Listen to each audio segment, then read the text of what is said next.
Hello everyone and welcome to Sinful Gaming. I hope you're all doing well, I hope you're all staying safe, and most of all, I hope you're all fighting that war against the Grey. Today's video, we're going to talk getting started with Warhammer Age of Sigmar, and today we're going to take a look at the Seraphon, and in particular the Thunder Lizard sub-faction. Now in this video, we're going to go through all the different special rules that make the Thunder Lizard special for a Seraphon army before having a look at a couple of units we recommend to get started with for this particular sub-faction. We'll then take a look at some other units we recommend to expand upon after those first couple of initial purchases, and finally finish off the video with a little sample army list of 1,000 points to hopefully give you some inspiration for starting your own Seraphon army using the Thunder Lizards. And so, to begin with, the special rule that the Seraphon Thunder Lizards get is pretty simple. It's called Mighty Beasts of War. At the end of the charge phase, you can carry out 2 monstrous rampages with each friendly Thunder Lizard monster instead of just 1. Now, this does mean that you can't still double up, but because you are playing in a coalesced Seraphon army, you do have 4 unique monstrous rampages in addition to the ones you would already have for your force. So each of these is going to be applying to a different sort of monster. You have one for the Carnosaur only, where they can pick an enemy model within 3 inch and roll a dice, and if it's greater than the enemy model's wounds characteristic, they're just instantly slain.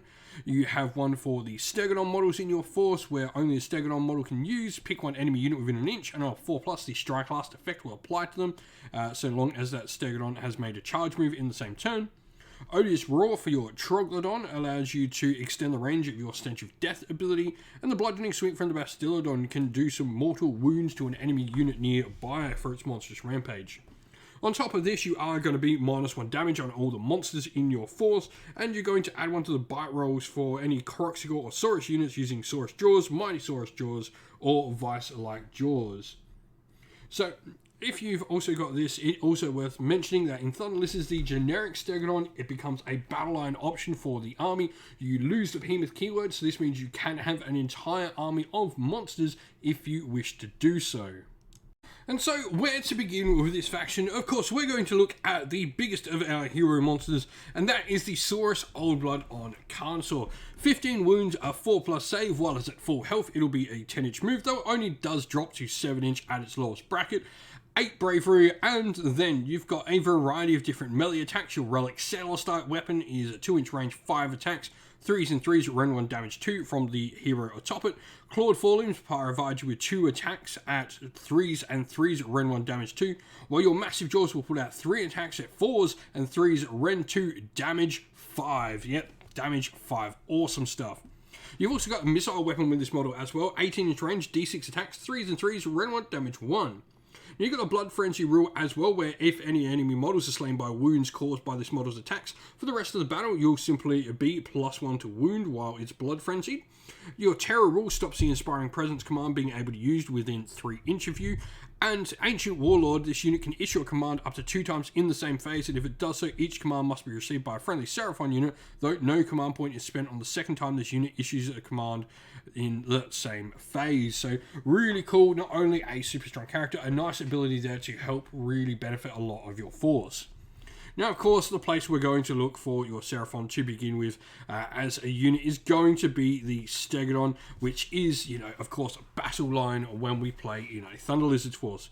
Stegodons have 2 main weapon options they can choose from for their ranged weapon, either the Skystreak Bow, 3 attacks, 3s and 3s, rend 1, damage 3, or the Sunfire Throwers, which are an 8-inch range but target the number of enemy models in the unit they target within range, roll a dice, and for each roll of a 5+, they'll do a mortal wound. Now, on top of this, you've got your Armored Crest, where you can get a bonus to your save rolls for an attack targeting. So, effectively, your Seraphon Stegodon here swings its head and protects itself from one unit's attacks. On top of that, you've got, things like Steadfast Majesty, where it can provide some bravery benefits to nearby skink units. The Skink War Party is going to help it count as more models on objectives as well, which is really cool. And the Unstoppable Stampede rule will allow it to do mortal wounds when it charges. Now, looking at where to go next, we definitely do want to think about bringing in some other types of units to the force as well to provide us with some objective grabbing potential. Don't forget that, those Stegodons do count as more models than objectives, but having some bodies on the table can always be useful for zoning out the table. Saurus Warriors are a great unit on the table. They have 2 wounds each, 4+ save, though they do get +1 to save if they're ever contesting an objective or they're wholly within enemy territory. Saurus Jaws allow them to do some mortal wounds, remembering in coalesced factions like we are, they'll do mortal wounds on a 5+, which is really nice. Now, the other unit I want to look at are the Agrodon Lancers. I think these provide some really good support for your Carnosaurs. They're going to be cheaper than bringing in other monsters, so you're not going to get monstrous rampages there, but you are going to get a decent unit. The Agrodon Lancers here are going to really hit like a truck. So, first of all, you're going to have your Celestite Spear or Club option. The Celestite Spears will hit worse on the 4+, but will have Ren -2. And you've also got the Primal Rage, where if this unit has a Primal Rage score of 0 at the start of the battle, at the end of each combat phase, if this unit is within 3 inches of any enemy models, it simply increases it to a maximum of 3. And what this will do is they'll simply add an attack to their Rending Bites and Striking Talons for each rage point they've got on them. So they can potentially get up to 6 attacks per Raptidon, which is super, super cool. Now, looking at some other models we can bring into the force, Bastillodon is a fantastic one. It's an absolute tank, a 2+ base armor save, 12 wounds, and it has 2 main weapon options. You can either go with the Arc of Sotek for 20 attacks in melee, 4s and 3s, no rend damage 1, but each 6 to hit will do a mortal wound and the attack sequence will end. Or you can go for a Solar Engine, which is a ranged weapon, 3 attacks at a 24-inch range, 3s and 3s, rend 3, damage 3. Lastly, we have the Engine of the Gods, which is one of the funnest things to use in a Seraphon force. This has a variety of different effects that you can provide for your force with its cosmic energy. It can do some healing, it can strike out enemy units, it can give you strike first effects, it can help summon some units to the table. It also has, the generic Seraphon rules like Unstoppable Stampede, doing mortal wounds when it charges, and also Steadfast Majesty, providing some nice aura buffs of bravery to nearby skink units. And so here we have our sample army list for the Seraphon. Obviously, in the Thunder Lizards, we're in the Mortal Realm of Gert because we're playing all monsters. Grand strategy is going to be Repel Corruption. Seraphon have a ton of different grand strategies. Repel Corruption is just going to be when the battle ends, you complete this if there's no enemy units wholly within your territory. We're playing a really aggressive army here with lots of monsters. I think it's going to be a grand strategy we're either going to do, or we're probably not winning the game.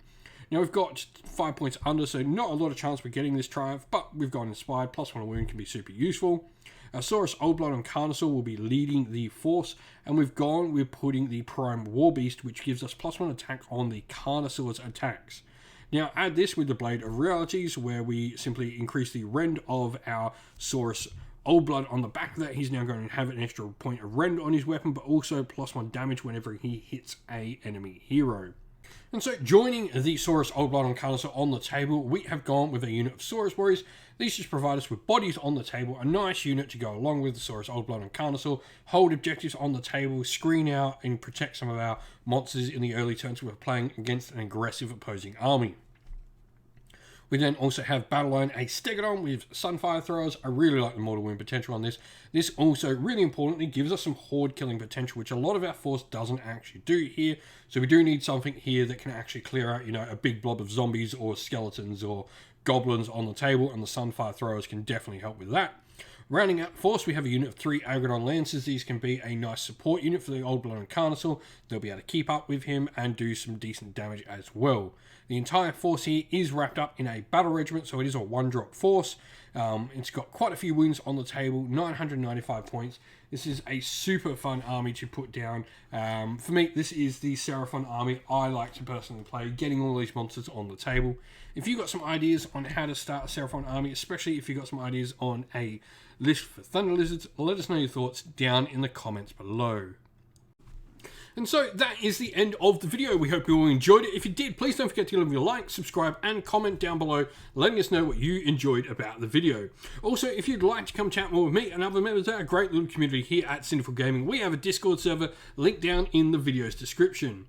Also, if you'd like to help support the channel, you can do so by one of the following ways, either by going to our Patreon or YouTube members, which are linked down in the video's description, grabbing yourself some merch from Teespring or Ko-fi stores, also linked down in the video's description, or by helping us by purchasing something through one of our channel sponsors with our discount codes, again, linked in the video's description. Now, as a special thank you to all our supporters, we'd like to give a shout out to all our Patrons and YouTube members. So thank you to our Patrons, Christian Weir, Soren, Candy Lyle, Alder and Shot First, Andrew Bowen, Cure Dynamic, JJ Austrian, Average Wargamer, Dovemir, Mark Harvey, James Cater, Benjamin Swallows, Redmine, Iron Grinch, Colorblind Magic, Grimscold, and Andy C. And to our YouTube members, Green Roots Gaming, Ronya, Lockloric, The Johnny 84, Broken Chef, Ariana Edwards, Revenar, Pink Nico Fire, Robin Mankiller, Monty Tabletop Terrain, Davis Weird, James Tillman, Gargamel196, Disco, and John Castle. A special thanks as well to Lady Witchfox Art, who does all the amazing artwork for the channel, and indeed to everyone who helps not only run our Discord, the Facebook groups we run as well, but also comes, joins, and plays in the games on the channel that you see as well. Thank you all once again for watching, everyone. Don't forget to like, subscribe, comment down below, stay safe, stay well, and most of all, keep fighting that war against the Grey. Ciao for now.